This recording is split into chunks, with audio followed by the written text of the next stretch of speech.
Hi hello friends, welcome back to my YouTube channel lonely rider 73 by Pavan Gowda.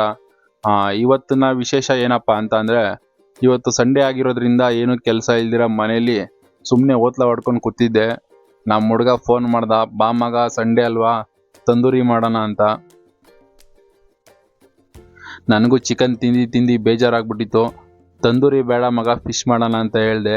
ಸರಿ fish ಮಾಡೋಣ ಅಂತ ಹೇಳಿದ್ಕೆ ನೋಡೋಣ ಬಾ ಮಗ, ಬೆಳಗ್ಗೆ ಫ್ರೆಶ್ ಆಗಿ ಹಾಕಿರ್ತಾರೆ ಅಂತ ಅಂದ್ಬಿಟ್ಟು ಅಂದ್ರಳ್ಳಿ ಹತ್ರ ಇರೋ ನೈಸ್ ರೋಡ್ ಸರ್ಕಲಲ್ಲಿ ಹಾಕಿರ್ತಾರೆ, ಬಾ ಚೆಕ್ ಮಾಡೋಣ ಹೋಗಿ ಅಂತ ಅಂದ್ಬಿಟ್ಟು ಕರ್ಕೊಂಡು ಹೋಗ್ತಾವನೆ. ಈ ವೆದರ್ ಯಾವ ಥರ ಇದೆ ಅಂದರೆ, ಇವತ್ತು ಬೆಳಗ್ಗೆ ಬಿಸಿಲು ಇರುತ್ತೆ, ಮಧ್ಯಾಹ್ನ ಮೋಡ ಇರುತ್ತೆ, ಸಾಯಂಕಾಲ ಮಳೆ ಬರ್ತಾ ಇರುತ್ತೆ. ಮೊದಲು ಆ ಥರ ಇತ್ತು, ಇವಾಗ ಹಂಗಲ್ಲ. ವೆದರು ಏರಿಯಾಗೆ ಕಾಂಟ್ರಾಕ್ಟ್ ವೈಸ್ ತೊಗೊಬಿಟ್ಟಿದೆ. ಒಂದು ಏರಿಯಾದಲ್ಲಿ ಮಳೆ ಬರಬೇಕು, ಇನ್ನೊಂದು ಏರಿಯಾದಲ್ಲಿ ಬಿಸಿಲು ಇರಬೇಕು, ಇನ್ನೊಂದು ಏರಿಯಾದಲ್ಲಿ ಮೋಡ ಇರಬೇಕು. ಈ ಥರ ಆಗಿರೋದ್ರಿಂದ ಮನೆಯಿಂದ ಆಚೆ ಬರೋಕ್ಕೆ ಬೇಜಾರು. ಸೊ ನಮ್ಮ ಹುಡುಗ ನಮ್ಮ ಟೈಮ್ ಚೆನ್ನಾಗಿತ್ತು, ಮಾರ್ನಿಂಗ್ ಯಾವುದೇ ಥರ ಮಳೆ ಬರ್ತಾ ಇರಲಿಲ್ಲ. ಸೊ ಗಾಡಿ ಎತ್ಕೊಂಡು ಹೋಗ್ತಾ ಇದ್ದೀವಿ.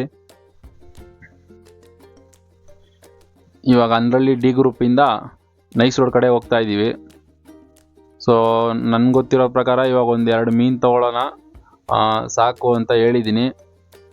ಆದರೆ ಏನು ಮಾಡ್ತಾನೆ ಅಂತ ಗೊತ್ತಿಲ್ಲ. ನಮ್ಮ ಹುಡುಗ ಎಲ್ಲೋ ಕರ್ಕೊಂಡು ಹೋಗ್ತಾನೆ, ಅವನ ಹಿಂದೆ ಹೋಗ್ತಾ ಇದ್ದೀನಿ ನಾನು. ಸೊ ಇಲ್ಲಿ ಸರ್ಕಲಿಗೆ ಬಂದು ನೈಸ್ ರೋಡ್ ಹತ್ರ, ಬಟ್ ನೈಸ್ ರೋಡಲ್ಲಿ ಯಾವುದೇ ಥರ ಅಂಗಡಿ ಹಾಕಿರಲಿಲ್ಲ ಇವತ್ತು. ಸೊ ಅಲ್ಲಿ ಇಲ್ಲಿ ಚೆಕ್ ಮಾಡ್ದೋ, ಎಲ್ಲೂ ಸಿಕ್ಕಿಲ್ಲ.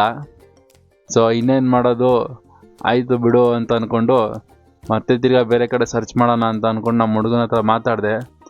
ನಮ್ಮ ಹುಡುಗ ಇಲ್ಲೇ ಹಾಕಿರೋದು, ಇವತ್ತೇನೋ ಹಾಕಿಲ್ಲ, ತೆಗೆದುಬಿಟ್ಟವ್ರೆ ಅಂತ ಅಂದ.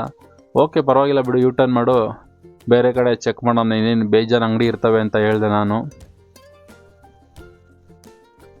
ಇಲ್ಲೊಂದು ಯಾವುದೋ ಅಂಗಡಿ ಇತ್ತು ಲೆಫ್ಟ್ ಸೈಡಲ್ಲಿ, ಅಲ್ಲೇ ಬಂದೆ. ಗಾಡೀಲಿ ಬ್ಯಾಟ್ರಿ ವೀಕ್ ಆಗಿರೋದ್ರಿಂದ ಗಾಡಿ ಆಫ್ ಮಾಡೋಕ್ಕೆ ಬೇಜಾರಾಗ್ತಿತ್ತು. ಮತ್ತೆ ತಿರ್ಗಾ ತೊಳ್ಕೊಂಡು ಸ್ಟಾರ್ಟ್ ಮಾಡಬೇಕು. ನಮ್ಮ ಹುಡುಗ ಎಷ್ಟು ಮೀನು ತೊಗೋತೀಯಾ, ಎಷ್ಟು ಬೇಕು, ಯಾವ್ದು ಬೇಕು ಅಂತ ಕೇಳ್ತಾ ಇದ್ದ. ನಾನು ತೊಗೊಳಪ್ಪ ನಿನ್ನ ಪಾಂಪ್ಲೆಟ್ನ, ಗಾಡಿ ಬೇರೆ ಚೆಕ್ ಮಾಡ್ತಿದ್ದೆ, ಆನೇಲಿ ಬಿಟ್ಟಿದೆ. ನಮ್ಮ ಹುಡುಗ ಯಾವ ಮೀನು ತೊಗೋತೀಯ ಬೇಗ ಹೇಳು, ಮುಂದೆ ಟೈಮ್ ವೇಸ್ಟ್ ಮಾಡೋಣ, ಹಂಗೆ ಹಿಂಗೆ ಅಂತಂದೆ. ನಾನು ಅದಕ್ಕೆ ಮಗ ಯಾವ್ದಾರ ತಗೋ, ಮೂಳೆ ಕಮ್ಮಿ ಇರೋ ತಗೋ ಅಂತ ಹೇಳಿದೆ. ಸೊ ನಾನೊಂದು ಪಾಂಪ್ಲೆಟ್ನ ತೊಗೊಂಡು 1.5 kg ಏನೋ ಇತ್ತು. ಸೊ ಒಂದು ಪಾಂಪ್ಲೆಟ್ನ ತೊಗೊಂಡಿದ್ದೀನಿ, ಪ್ಲಸ್ ಆ ಕಡೆ ಒಂದು ರಘು ಮೀನೊಂದು ತೊಗೊಂಡೆ. 2 ಕ್ಲೀನಿಂಗ್ ಕೊಟ್ಟಿದ್ದಾರೆ. ಜನ ಸಿಕ್ಕಾಪಟ್ಟೆ ಇದ್ದರು. ಅಣ್ಣ ಮೀನು ಕಟ್ ಮಾಡೋ ಮಚ್ಚು ಫುಲ್ ಶಾರ್ಪ್ ಇಲ್ಲ ಅನಿಸುತ್ತೆ. ಕಟ್ ಮಾಡೋ ಟೈಮಲ್ಲಿ ಫುಲ್ ಮಕ್ಕಕ್ಕೆ ಆರ್ತಾ ಇದೆ ನೀರೆಲ್ಲನೂ. ನಾನು ಅಲ್ಲಿ ನಿಂತ್ಕೊಂಡವನು ಸೈಡಿಗೆ ಬಂದ್ಬಿಟ್ಟೆ. ಆಮೇಲೆ ಅದಾದಮೇಲೆ ನಮ್ಮದು ರೆಡಿ ಆಗ್ತಿತ್ತು. ನಮ್ಮ ಹುಡುಗ ಯಾರಿಗೋ ಫೋನ್ ಮಾಡಿಬಿಟ್ಟು ಏನೋ ಹೇಳ್ತಾ ಇದ್ದ. ಅಷ್ಟರಲ್ಲಿ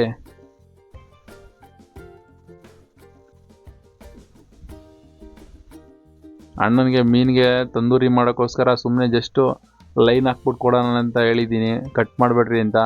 ಲಾಸ್ಟ್ ಟೈಮು ಇದೇ ಥರ ಮೀನು ತಂದೂರಿ ಮಾಡೋಕ್ಕಂತ ಹೋಗಿ ಅವನ ಅಣ್ಣಕ್ಕೆ ಪೀಸ್ ಮಾಡಿ ಕೊಟ್ಬಿಟ್ಟಿದ್ದ ಗೊತ್ತಿಲ್ದಿರ. ನಾವು ಇವ್ರಿಗೆ ನಿಧಾನಕ್ಕೆ ಹೇಳ್ದೆ, ಅಣ್ಣ ಪೀಸ್ ಮಾಡಬೇಡಿ, ಸ್ಲೈಸ್ ಮಾಡಿ ಅಂತ ಹೇಳಿದ್ಮೇಲೆ ಸ್ಲೈಸ್ ಮಾಡಿಕೊಟ್ರು. ಅದಾದಮೇಲೆ ಇನ್ನೂ ಬೇರೆ ಮೀನು ತೊಗೋಬೇಕು ಅಂತ ಅಂದ್ಬಿಟ್ಟು ನೋಡ್ತಾ ಇದ್ದ.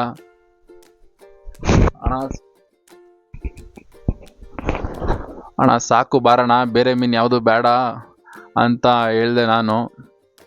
ಅದಾದಮೇಲೆ ಸಡನ್ನಾಗೆ ಇದೂ ಪ್ರಾಬ್ಲಮ್ ಆಯಿತು. ಏನಪ್ಪ ಅಂತಂದರೆ, ಅಣ್ಣ ಕಟ್ ಮಾಡೋ ಫೋರ್ಸ್ಗೆ ಆ ಮೀನಿಂದು ರಕ್ತ ಮತ್ತು ನೀರು ಎರಡು ಮಖಕ್ಕೆ ಹೊಡಿತಾ ಇತ್ತು. ಸೊ ಲಾಸ್ಟ್ ಟೈಮ್ ಮನೆಗೆ ಬಂದು ನೋಡ್ತೀನಿ, ಹೆಲ್ಮೆಟೆಲ್ಲ ವಾಸನೆ ಹೊಡಿತೈತೆ ಮೀನಿಂದು ಹೊಲಸು. ಸೊ ಹೆಲ್ಮೆಟ್ನ ಕ್ಲೀನ್ ಮಾಡಿ ಇಟ್ಟಿದ್ದೀನಿ ಇವಾಗ.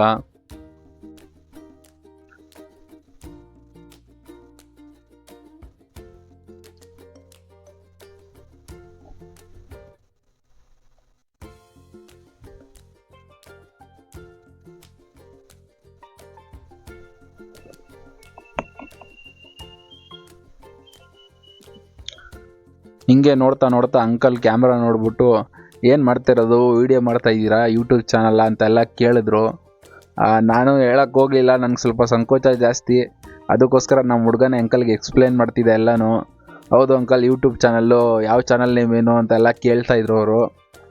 ಸೊ ನಾನು ಇವಾಗ ತಾನೇ ಸ್ಟಾರ್ಟ್ ಮಾಡಿದ್ದೀನಿ, ಹೇಳ್ಕೊಳ್ಳೋ ಅಂಥ ವೀಡಿಯೋಸ್ ಯಾವುದೂ ಮಾಡಿಲ್ಲ. ಸೊ ಅದಕ್ಕೆ ಇದು ಮಾಡಿಲ್ಲ. ಮತ್ತು ಇನ್ನೊಬ್ರು ಯಾರೋ ಬ್ರೋ ಬಂದರು, ಅವರು ಕೇಳಿದ್ರು, ಅಲ್ಲೇ ಕೇಳಿ ಅಲ್ಲೇ ಒಂದು ಸಬ್ಸ್ಕ್ರೈಬ್ ಮಾಡಿ ಹಂಗೆ ಒಂದು ಇನ್ಸ್ಟಾದಲ್ಲಿ ಒಂದು ಫಾಲೋನು ಮಾಡಿದ್ರು ಅವರು. ಸೊ ಮನೆಗೆ ತಗೊಬಂದು ಮೀನನ್ನ ನೀಟಾಗೆ ಹುಣ್ಸೆ ಹಣ್ಣು ಹಾಕಿ ನೀಟಾಗಿ ತೊಳೆದಿದ್ದೀನಿ. ಅವರು ಕ್ಲೀನ್ ಮಾಡಿಕೊಟ್ಟಾಗ ಸ್ವಲ್ಪ ಹಂಗೆ ಮುಕ್ಕಾಲು ಭಾಗ ಕ್ಲೀನ್ ಮಾಡಿ ಕೊಟ್ಬಿಟ್ಟಿದ್ರು. ಇನ್ನೂ ಸ್ವಲ್ಪ ಕ್ಲೀನಿಂಗ್ ಪ್ರೊಸೆಸ್ಸು ಬೇಜಾನ್ ಬಾಕಿ ಇತ್ತು. ಸೊ ನಾನು ನಿಧಾನಕ್ಕೆ ಕ್ಲೀನ್ ಮಾಡಿದೆ. ಫಸ್ಟು ರಘು ಮೀನನ್ನ ಕ್ಲೀನ್ ಮಾಡಿ ನೆಕ್ಸ್ಟು ಪಾಂಪ್ಲೆಟ್ ಮೀನನ್ನ ನೀಟಾಗೆ ಕ್ಲೀನ್ ಮಾಡಿಬಿಟ್ಟು ನಮ್ಗೆ ಸಮಾಧಾನ ಆಗಬೇಕಲ್ವ, ಈಗ ನಾವೇ ತಿನ್ನೋದ್ರಿಂದ ನಾವೇ ನೀಟಾಗಿ ಕ್ಲೀನ್ ಮಾಡಬೇಕು. ಸಂದಿಗೂ ಹುಣ್ಸೆ ಹಣ್ಣು ಹುಳಿ ಹಾಕಿ ಚೆನ್ನಾಗಿ ತಿಕ್ಕಿ ಮತ್ತೆ ತಿರ್ಗಾ ನೀರು ಬಿಟ್ಕೊಂಡು ನೀಟಾಗಿ ತೊಳೆದೆ. ಆದ ತಕ್ಷಣವೇ ನಮ್ಮ ಹುಡುಗ ಮಸಾಲೆ ರೆಡಿ ಮಾಡ್ಕೊಂಡಿದ್ದ. ಮಸಾಲೆನ ಮೀನಿಗೆ ಹಾಕಿ ಗ್ಯಾಪ್ಗೆಲ್ಲ ತುರ್ಕಿ ಮಗ ಎತ್ತಿಟ್ಬಿಡು ಮಗ ಅಂದ್ಬಿಟ್ಟು ಫ್ರಿಜ್ಜಲ್ಲಿ ಎತ್ತಿಟ್ಟು, ಅದಾದಮೇಲೆ ಈ ಕಡೆ ತಂದೂರಿ ಬೇರೆ ಅವ್ರ ಅಣ್ಣ ತಂದುಬಿಟ್ಟಿದ್ರು ತಂದೂರಿ ಆಲ್ರೆಡಿ. ಸೊ ಮತ್ತೆ ಬೆಂಕಿ ಹಾಕಬೇಕಿತ್ತು. ಬೆಂಕಿ ಹಾಕೋಕ್ಕೆ ಒಂದು ದೊಡ್ಡ ಪ್ರೊಸೆಸ್ ಆಯಿತು. ಹಂಗೂ ಹಿಂಗೂ ಮಾಡಿ ಬೆಂಕಿ ಹಾಕಿ ರೆಡಿ ಮಾಡ್ದೋ. ಆಮೇಲೆ ಮಳೆ ಬೇರೆ ಶುರು ಆಯ್ತಲ್ಲಪ್ಪ ಅಂತ ನೋಡಿದ್ರೆ ಮಳೆ ಬಿಟ್ಟು ಬರ್ತಾಯಿತ್ತು. ಸೊ ಅದರಿಂದ ನಾನು ಕ್ಯಾಮ್ರಾ ಲೆನ್ಸ್ನ ಒರೆಸ್ಬಿಟ್ಟು ನೀಟಾಗೆ ಮತ್ತೆ ತಿರ್ಗಾ ರೆಕಾರ್ಡಿಂಗ್ ಶುರು ಮಾಡಿದೆ.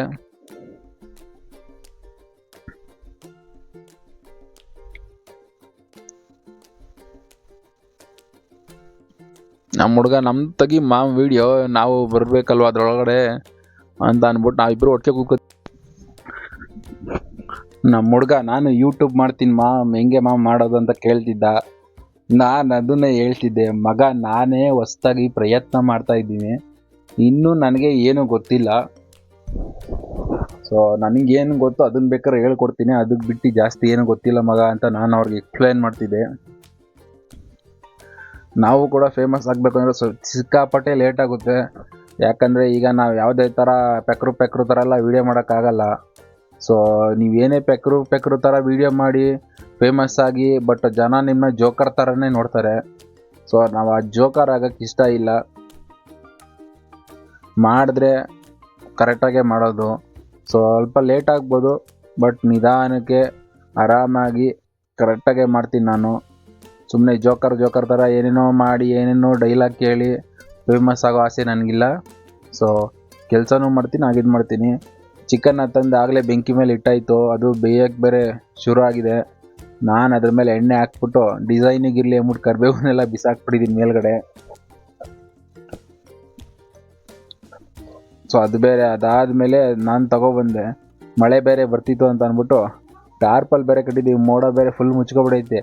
5 ನಿಮಿಷದಿಂದ ಬಿಸಿಲಿತ್ತು, ಈಗಾಗಲೇ ಮೋಡ ಮುಚ್ಕೊಂಡು ಮಳೆ ಹನಿ ಆಗ್ತೈತೆ. ಆ ಕಡೆ ಚಿಕನ್ ಬೇರೆ ಬೈತೈತೆ, ಈ ಕಡೆ ನಾನು ಬೇರೆ ಚಾಲೆಂಜ್ ತೊಗೊಳ್ಳೋಣ ಅಂದ್ಕೊಂಡಿದ್ದೀನಿ. ಏನಪ್ಪ ಚಾಲೆಂಜ್ ಅಂತಂದರೆ ನೆಕ್ಸ್ಟ್ ವೀಡಿಯೋದಲ್ಲಿ ಹೇಳ್ತೀನಿ. ನೆಕ್ಸ್ಟ್ ವೀಡಿಯೋ ನೋಡಿ ಚಾಲೆಂಜ್ ಏನಂತ ಹೇಳ್ತೀನಿ, ಅವಾಗ ಗೊತ್ತಾಗುತ್ತೆ. ಸೊ ಇನ್ನೊಂದು ಏನಪ್ಪ ಅಂತಂದರೆ ಇವಾಗ ಇದನ್ನು ಶಾರ್ಟ್ಸ್ ಬೇರೆ ಮಾಡಬೇಕು ಇವಾಗ. ಸೊ ಅದಾದಮೇಲೆ ಚಿಕನ್ ಬೆಂದಿತ್ತು, ಮತ್ತೆ ತಿರ್ಗಾ ತಗೊಬಂದೆ, ಮತ್ತೆ ತಿರ್ಗಾ ಬಂದೆ. ಈಗ ಮತ್ತೆ ಹೇಳಬೇಕಿತ್ತು, ನಮ್ಮ ಹುಡುಗ ಹೋಗಿ ಟಾರ್ಪಲ್ ಕಟ್ಟೋಕ್ಕೋಸ್ಕರ ಮೇಲ್ಗಡೆ ಹೋಗಿ ಕೂತಿದ್ದ.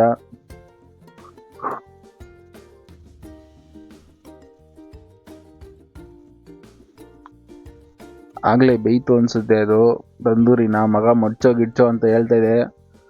ಬೇಯ್ಬೇಕಾದ್ರೆ ಮೇಲ್ಗಡೆ ಇರೋ ಮಾಂಸನ ಆಗಲೇ ಕಿತ್ಕೊಂಡು ತಿಂದ್ಬಿಟ್ಟಿದ್ದು. ಸೊ ಹೋಗ್ಲಿ ಬಿಡು ಅಂತ ಅಂದ್ಬಿಟ್ಟು ಇದು ಮಾಡಿದೆ. ನಮ್ಮ ಇವನು ಹೋಗಿ ಮೇಲ್ಗಡೆ ಹೋಗಿ ಟಾರ್ಪಲ್ ಕಟ್ತಿದ್ದ. ಅಣ್ಣ ಕೆಳಗಡೆಯಿಂದ ಕೊಡ್ರಣ, ಡ್ರೋನ್ ಶಾಟ್ ತೆಗಿತೀನಿ ಗೋಪ್ರದಲ್ಲೇ ಅಂತ ಅಂದ್ಬಿಟ್ಟು ಕೇಳ್ದ. ಸೊ ಗೋಪ್ರನ ಹಂಗೆ ಕೊಟ್ಟೆ ನಾನು ಅವನ ಕೈಗೆ. ಇವಾಗ ನೋಡ್ರಿ ಯಾವ ಥರ ಇದು ಮಾಡ್ತಾನೆ ಅಂದ್ಬಿಟ್ಟು ಅವನು ಒಟ್ಟೆ ಹಂಗೆ ಎತ್ಕೊಂಡ ಮೇಲೆ ಸೊ ಹಂಗೆ ಹೇಳ್ಕೊಬೋದಾನೆ ಒಳ್ಳೆ ಡ್ರೋನ್ ಶಾಟ್ ಥರ. ಈಗ ಅವ್ನು ಎತ್ಕೊಂಡು ಅಲ್ಲಿ ಪೋಸ್ ಕೊಡ್ತಾ ಇರೋದು. ನನಗೆ ಗೊತ್ತಿಲ್ಲ ಅಣ್ಣ, ಮೇಲ್ಗಡೆಯಿಂದ ವೀಡಿಯೋ ಮಾಡ್ತೀನಿ ಕೊಡಿ ಅಣ್ಣ ಅಂತ ಅಂದ್ಬಿಟ್ಟು ಅವ್ನು ಪೋಸ್ ಕೊಟ್ಕೋತಾನೆ. ಸರಿ ಇರಲಿ ಬಿಡು ಅಂತ ಅಂದ್ಬಿಟ್ಟು ಮತ್ತೆ ತಿರ್ಗಾ ಒಂದು 2-3 ಸೆಕೆಂಡ್ಗೆ ವಾಪಸ್ ಕೊಟ್ಬಿಟ್ಟ, ತಗೊಳ್ಳಿ ಅಣ್ಣ ಸಾಕು ಅಂತ ಅಂದ್ಬಿಟ್ಟು. ಸೊ ಮತ್ತೆ ಈಸ್ಕೊಂಡು ಮತ್ತೆ ನಮ್ದೇನಿತ್ತು ಅದನ್ನು ಚಾಲೆಂಜ್ ಇದು ಮಾಡ್ತಿದ್ದೋ. ಸೊ ಚಿಕನ್ ತಂದೂರಿ ಫುಲ್ಲು ರೆಡಿಯಾಗಿ ಹೋಗಿತ್ತು. ಸಖತ್ತಾಗಿ ಬೇರೆ ಕಾಣಿಸ್ತಾಯಿತ್ತು.